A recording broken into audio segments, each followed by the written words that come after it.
Welcome back to the channel. Today we're going to talk about productive rehearsal time at home. So I'm lucky enough and blessed enough to have a full kit at my home studio here. Not everybody has that option, and I understand that. And there were many years that I didn't have that option. So sometimes you got to get creative in the way that you rehearse. But it's very important to think about putting in the time to make sure that you're rehearsing so that you're comfortable with the music that you're going to be playing at your church.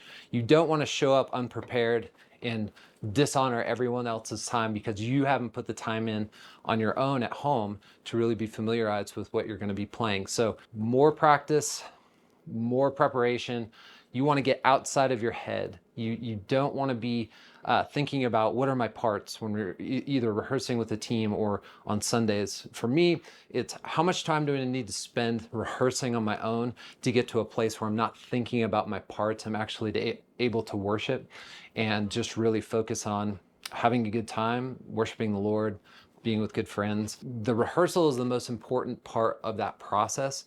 To show up and expect just to be able to, run through things without having rehearsed, it's just not going to work out well for you. So if you have a midweek rehearsal, you want to allow enough time prior to the midweek rehearsal to begin practicing. So if you have a Wednesday rehearsal, you don't want to start practicing Wednesday morning or like listening to the songs for the first time Wednesday morning. For me, if you got a Wednesday rehearsal, that means I'm starting to look at the music on Monday. The first thing I do is I'm going to be listening through the music, okay? So if I'm out on a walk, I've got my AirPods in, I'm listening through the entire set over and over, just so I'm getting familiarized with the parts. So I'm mostly listening to, obviously, the drums, but also the vocal parts. And we'll talk later about how to really support vocals with your drumming. But listen in the car, listen in the shower, wherever you are, just listen to that music so you're really getting immersed in, the flow of it, the dynamics, everything that you need to be thinking about. So yeah, if you have a midweek rehearsal, again, you want to spend time prepping for that. You want to show up at that Wednesday or Thursday rehearsal already solid on the music. Time with your team is meant to be a run through. It's not practice. It is it's a rehearsal. So you want to make sure you're feeling great there. So for your practice time, I'm typically spending about an hour per session at home rehearsing. So if there's a Wednesday rehearsal, I'm jumping on Monday. I'm doing at least an hour, probably an hour on Tuesday, and then if I can squeeze it in after work, another time on Wednesday. Now, I want to spend the most time on the songs that I'm least familiar with. So if it's a brand new song to you, spend the most time listening to that song, the most time rehearsing that song, because you really need to get that muscle memory going. And once you've run through something a couple times, enough times, that muscle memory starts to really kick in. And that's what we talked about earlier about getting out of your head. Once your muscle memory can kick in, that's when you're going to really start having fun and enjoying the music, and then even putting your own personal touch on it. I'm a proponent for play the parts, the kick patterns need to be correct, dynamic moments need to be correct. If there's big hits at some point in the song, you want everyone hitting at the same time. But that doesn't mean that you can't bring your own flavor, that you can't bring, some of your own creativity to those parts. And so, yeah, kick patterns, you want to lock into those, really pay attention to those, because your bass player is going to be locking into your kick pattern. And if you're somewhere just off in left field, just kind of like making up random stuff on the kick, he's not going to know where to go. And so the bass player is maybe just going to be, doing eighth notes or something just to like keep the song going. But if you guys can lock in, especially in those verse and chorus sections, that's going to be great. And then also another thing you really want to think about is the building and the dynamic section. So really look at what dynamic level are we at each different point in the song. So you want to think about in the verse, it's typically a little bit lower. You've got more of a kick sort of pattern going. You've got maybe you're on the hi-hat.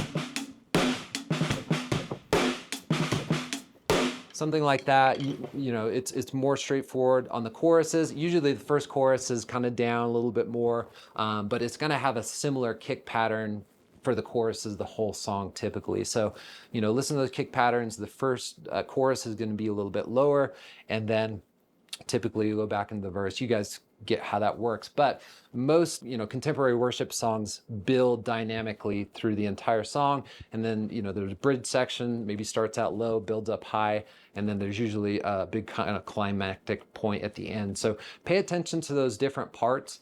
And I really want to encourage you to, if there's a part that you're really struggling with, maybe it's a specific fill that feels important to the song, or a kick pattern, or just something that's in a time signature you're not familiar with. Spend more time in those areas, and you can kind of carve out a section of the song to focus on. So you don't have to play all 8 minutes of a song 20 times. So focus on the areas that you're weaker at. Just kind of scroll back. If you've got Planning Center, sometimes all you have is a YouTube link, and you just kind of have to scroll back manually. But find that point, just kind of loop that section as many times as you need to make sure that you're feeling comfortable with it. And so once you've got that section down, that it's just that smaller component, then go back to the beginning of the song and incorporate it in. So you've worked through those difficult parts, but then you're able to get from start to finish comfortably. And there's no point in the song where you're feeling like, oh, everything's going to get derailed. Make sure that you can get from start to finish feeling confident all the way through. And that's before you're walking to rehearsal. That takes a little bit more time, but your team deserves it, your church deserves it. So put in the time that it takes to really make that happen. Something else that can be helpful is pulling up tutorials on YouTube, similar to what we're doing here. There's so many good resources out there and guys that are just crushing it. So usually you can search on YouTube the song, the specific version that you're doing. Timothy Kakela, he does great tutorials. They're usually this kind of overhead approach, so you can really see everything that's happening. You can see the kick pedal, you can see what he's doing on the hat. It's not focused on his face or, trying to be a showboat. He's really just like, okay, here's the parts. Let me break them down for you. The cool thing with him and guys like him is that they're playing the exact part that you hear on the song, which can be helpful, but sometimes it can be frustrating too, because everybody's got kind of a different playing style. And for you to learn somebody else's sticking style and the fills that they're doing, at least for me, it can be challenging because it's not how I would approach that type of fill. Again, when I'm watching those tutorials, it's more like, am I actually hearing what I think I'm hearing, when I'm listening to Planning Center or the YouTube video or whatever? Or is there something else going on that I'm missing? Because sometimes in a big mix, it's hard to hear exactly what the drums are doing, especially if there's any kind of ghosting going on, or certain tom and kick frequencies can sound the same. So it's like, is he actually playing the kick right there, or is it a tom? So watching those tutorials can really help you to identify, oh, okay, he's actually just doing a ton kind of tom groove there, and the kick is just on, the quarter notes or whatever. So it just helps you identify what's actually happening. And then again, make it your own, but make sure that those fundamental elements are there, so that when you get with the band, they're not like, what part are you actually playing? This is not the same song. Another important thing to remember, with rehearsal is, even if you've rehearsed during the week, you've done your practice, you still want to run through the songs as close as you can to Sunday morning. I mean, that's kind of like game time.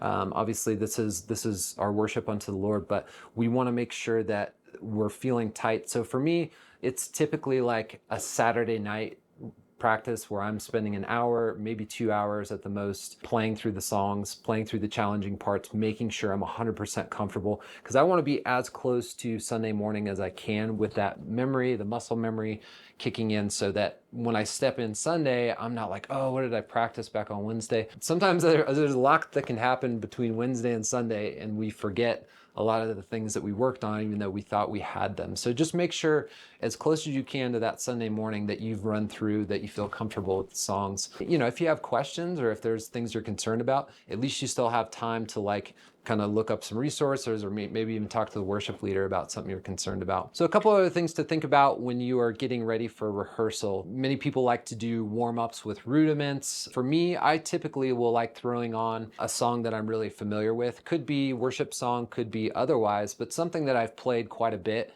and I've got a lot of muscle memory built up over, and it's something that I just really enjoy. And maybe it's something a little more involved that I'm actually getting into it. So I like to put on a couple of those type songs before I begin learning new stuff, just so it's like, okay, these songs I know, they make me feel confident. So I go into the rehearsal, even if I'm like kind of like in my head about learning a new song, doing something you're familiar with, getting in a comfy spot, feeling the groove, warming up a little bit is really helpful. Something, if you guys have acoustic kits at home, these things can be great. So they're just kind of like little dampeners for your cymbals. Obviously you tighten them on when you're playing, but they cut down on the overall resonance, so if you just want to do, like for me, if I just want to like kind of warm up, and instead of sitting here just kind of wailing away, and I do have neighbors, I do have a family, so I do still want to be thinking about them. But yeah, grab some of those, at least for your cymbals. I mean, the toms don't necessarily need them as much. Maybe I have one for the snare as well. So if I'm like rehearsing late at night, I'll throw these guys on, and so I can practice as late as I need to, and it's not going to cut through several floors of the house. Obviously, another option is some sort of electronic drum setup. Don't know if many people have budget for that, but it can be great to have an electronic kit at home to practice through parts, and then you're not bothering your neighbors. You're able to practice as much as you need to as well. I prefer to have an acoustic setup if I'm going to be playing acoustic drums for Sunday, because it's getting me used to playing acoustic drums, acoustic cymbals. And so when I go into play on Sunday, it's not like, oh, I practice playing it like this, but now the rebound on this electronic kit is much different than that it is on an acoustic set. So just think about, playing the same type of kit that you're going to, unless you have no other option. And then, electronic can be great. So talk to your worship leader about getting different types of resources. So at the church I play at now, the worship leader is able to load into Planning Center a version of the song to practice with the drums up in the mix. So, this is something that you can do. There's a couple different ways that you can approach doing this, but whatever your instrument is, have your worship leader go ahead and raise the gain on your specific part so you can really hear what's happening. I really don't recommend like rehearsing to a song without your instrument in it. A lot of people say, well, I play drums, so I don't want to hear drums when I'm rehearsing the song. My whole thought is like, well, how do you know what the part is that everybody else is learning around if you don't listen to that? So basically at that point, you're just making up your own thing, which is cool for your own purposes, but not for a setting with a whole band. You need to know what those parts are. So when you're playing along and you can hear the drums as well, you're gonna know real quick if you're playing something different, because you're hearing it differently in your ears than you are what you're actually playing. So just make sure you have either a mix of the song that has your instrument in it, or that level, that gain level on your specific instrument is up. So Rehearsal Mix by Multitracks is the best way to accomplish that. And go to multitracks.com to check that out. So that wraps up our video on rehearsal time at home. Again, make sure you're rehearsing, guys. Make sure you're putting in the time, the preparation. Your team deserves it. Make sure you're honoring their time. It's really important. Thanks for watching the video today, guys. Go ahead and subscribe to the channel. And we are now dealers for Vertical Drums. If you're interested in new drums for your church, go ahead and click the link below to set a call with us today. Thanks.